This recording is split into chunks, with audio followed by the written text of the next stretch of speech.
നമസ്കാരം, മലയാളി വാർത്തയിലേക്ക് സ്വാഗതം. പാകിസ്ഥാനെ കൊണ്ട് തലവേദനയായിരിക്കുകയാണിപ്പോൾ. പാകിസ്ഥാനിൽ വ്യാപക ആക്രമണം നടന്നുകൊണ്ടിരിക്കുകയാണ്. പാകിസ്ഥാൻ പുറത്തേക്ക് മാത്രമല്ല, പാകിസ്ഥാന്റെ അകത്തും ഇപ്പോൾ വലിയ രീതിയിലുള്ള പ്രതിഷേധങ്ങൾ, പ്രക്ഷോഭങ്ങളൊക്കെ തന്നെ നടക്കുകയാണ്. പാകിസ്ഥാനിൽ വ്യാപക ആക്രമണം നടത്തുമെന്ന മുന്നറിയിപ്പുമായി തീവ്രവാദ സംഘടനയായ ബലൂചിസ്ഥാൻ ലിബറേഷൻ ആർമി രംഗത്തു വരികയാണ്.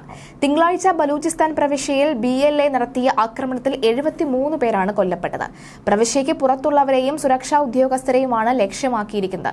800ഓളം അംഗങ്ങൾ ചേർന്നാണ് ഈ ബോംബ് ആക്രമണവും വെടിവെപ്പും നടത്തിയത് എന്നും BLA അറിയിച്ചു. 25 ഭീകരരെ വധിച്ചു എന്നും സൈന്യം പ്രതികരിച്ചിട്ടുണ്ട്. ബലൂചിസ്ഥാനെ പാകിസ്ഥാനിൽ നിന്ന് മോചിപ്പിക്കാനുള്ള പോരാട്ടത്തിലാണ് BLA എന്നാണ് വ്യക്തമാകുന്നത്. അതേസമയം രാജസ്ഥാനിലെ ബാർമറിൽ അതിർത്തി കടന്നെത്തിയ പാകിസ്ഥാൻ പൗരനെ പിടികൂടി BSF.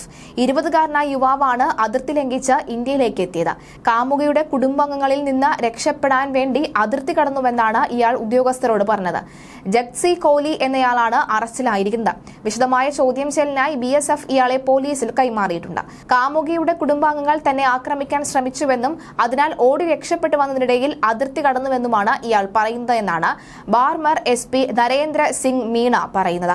പാകിസ്ഥാനിലെ ഥാർപാർക്കൽ ജില്ലയിലാണ് ഇയാളുടെ കാമുകിയെന്നും അവരെ കാണാൻ ശ്രമിക്കുന്നതിനിടയിൽ വീട്ടുകാർ കണ്ടുവെന്നും പിടികൂടാൻ ശ്രമിച്ചപ്പോൾ അവിടെ നിന്ന് രക്ഷപ്പെട്ടതാണെന്നുമാണ് ഇയാൾ അവകാശപ്പെടുന്നത്.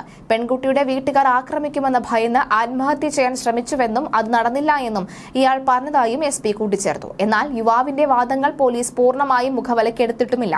ഇയാളെ വിശദമായി ചോദ്യം ചെയ്തു വരികയാണെന്നും രഹസ്യാന്വേഷണ വിഭാഗം ഉദ്യോഗസ്ഥരുടെ നേതൃത്വത്തിലും ചോദ്യം ചെയ്ത് തുടരുമെന്നും നരേന്ദ്ര സിംഗ് മീണ വ്യക്തമാക്കി.